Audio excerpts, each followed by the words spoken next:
Good morning sa lahat. Tara mag-liat inisan na tayo ng ating prayers for the GC guys. Using cellphone tayo, docs apps and slide apps ang ating ginagamit na pang design.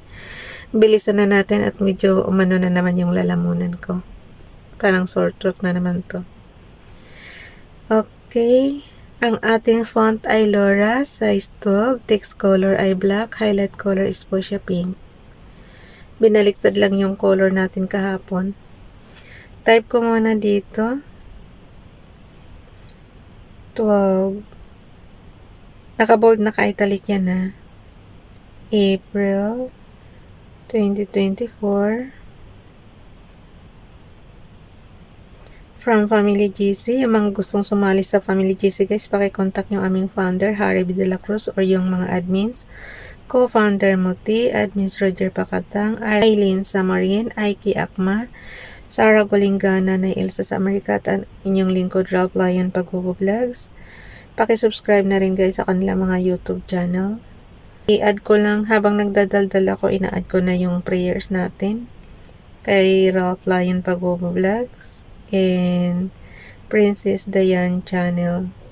Pasensya na pagka hindi ko nababasa sa yung natin ha.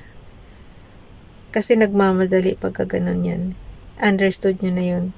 Pag hindi ko nabasa sa ating Tagalog version. Yung Hebrews ba? I-type ko lang dito. Nako, mukhang hindi na naman tayo kakasya nito. So, idugtong na lang natin to. Mahaba kasi yung Hebrews na prayers, guys. So, i-type ko lang din dito. YTC Princess Diane channel. Pakisubscribe. And then, kay Ralph din, ganun din. YTC Ralph Lion Pagbubo-Vlogs, pakasubscribe. Basahin ko lang yung kay Princess Diane channel. The Lord is on my side. I will not fear what can man do unto me. Psalms chapter 118 verse 6. Kay Ralph naman yung kanyang Hebrews Bible. Melakim Bais 2 Kings chapter 13 verse 23. And Hashem was gracious unto them, and had Rachamim on them, and showed regard unto them because of his great covenant with Abraham, Yitzchak, and Jacob, and would not destroy them, neither cast he them from his presence up to now. Yan pala yung, ang Abraham in guys is AV. Hindi siya yung B na talaga. as in Victor siya. Abraham Yitzchak. YITCCHAK.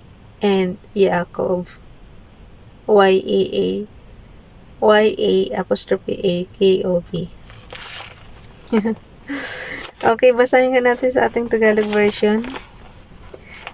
Kasi madali nang intindihin yung Abraham, Yitzchak, and Jacob eh. Ano yan? Abraham, Isaac, tsaka Jacob yan. So, ang hanapin na lang, meron na rin interpretation yung guys, covenant. Is great covenant. So, basahin na lang natin sa Tagalog. 2 Kings. Chapter 13, verse 23.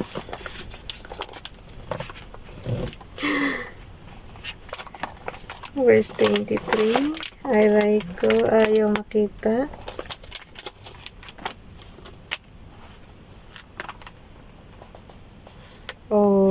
Mag-anto tayo dito.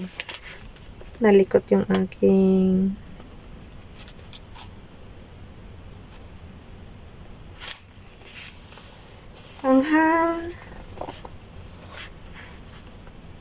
hindi ko man makita ay. Teka.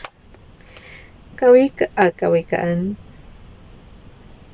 2 Hari, chapter 13, verse 23. Ngunit, kinahabagan sila ni Yahweh dahil sa kasunduan niya kina Abraham, Isaac at Jacob. Kaya hanggang ngayon, hindi niya ito hinahayaang lubusang nililipol ni pinababayaan man. So, alam na natin guys bakit pinagpala ang Israel. Kasi nga may kasunduan si Father God kay Abraham, Isaac at Jacob.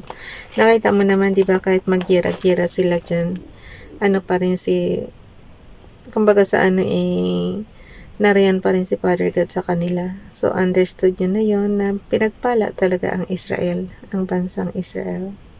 Nagtatagat talaga ako dito, bakit hindi tayo sinasali parate? Yung Bible ba? Lagi na lang sila. Okay. Screenshot lang yan guys. So, screenshot lang natin yun. No, nakalabas ako Mali yung napindot ko. So, screenshot lang natin siya. Wow, hindi talaga siya kakasya. Putol. Talaga lang.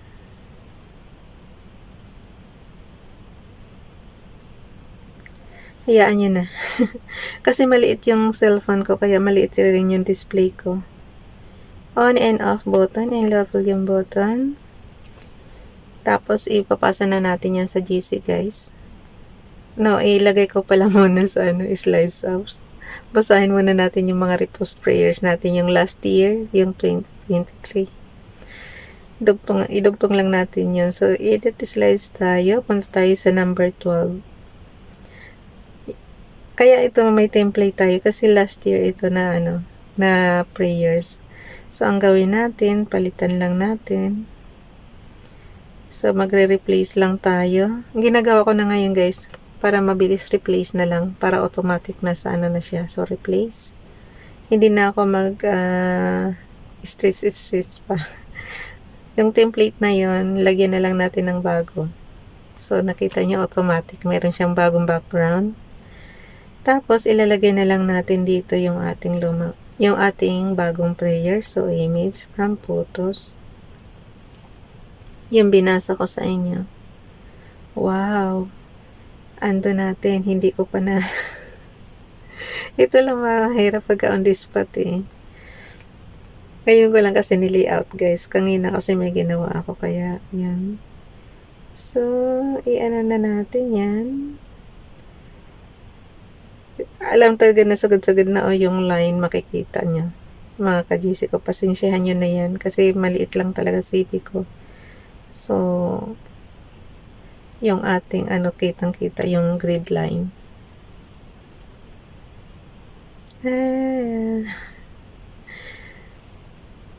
Ayoko naman kasi itong palitan kahit basag-basag na guys. Ayoko talagang palitan. Hanggang repair lang talaga ako. Pero sa sobrang mahal ba ng pa-repair is tinitiis ko munang gamitin kahit basag. So, palas na natin image from photos. Okay. So, ilagay natin siya dito. Inuusog ko lang ng konti guys para mailagay natin yung ating bagong prayer. Okay.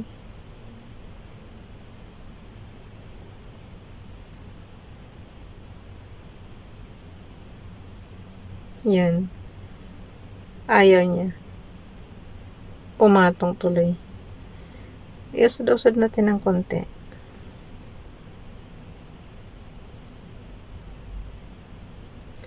Kasi kayo naman masusunod guys kung anong gusto nyong design. So, sabi ko nga sa inyo, user-defined naman ito. Tsaka, mino-driven. So, kahit walang tutorial na ganito, matututunan nyo pa rin gamitin yung Docs apps.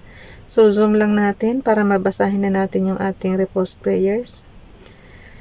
Ralph Lyon Pagbo-Vlogs. Ralph Lyon Pagbo-Vlogs. Humble yourselves, therefore, under the mighty hand of God, that He may exalt you in due time. 1 Peter chapter 5, verse 6.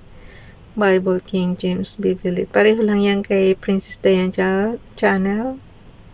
Nagmamadali na. Halata talagang nabubulol na si Ralph. Pag nabubulol na guys, nagmamadali na. Advance yung bigkas ng salita sa binabasa. Okay, dito naman tayo kay Ronelo Legazpi Vlog. But the wisdom that is from above is first pure, the peaceable, gentle, and easy to be entreated, full of mercy and good fruits, without partiality and without hypocrisy. James chapter 3 verse 17. Light Bible niya naman kinuha. Ang daming ori talaga ng Bible. Ano? Paki-subscribe yan guys, Ronelo Legazpi Vlog. So dito naman tayo kay FB Donalyn. Paki-follow sa kanyang Facebook account. Be strong and of good courage. Do not be afraid nor be dismayed. For the Lord your God is with you wherever you go. Ito, Joshua chapter 1 verse 19. Kinuha naman niya sa www.kindlyandspoken.com. Mayroon pang isa. Don't remember the former things. Don't dwell on things past.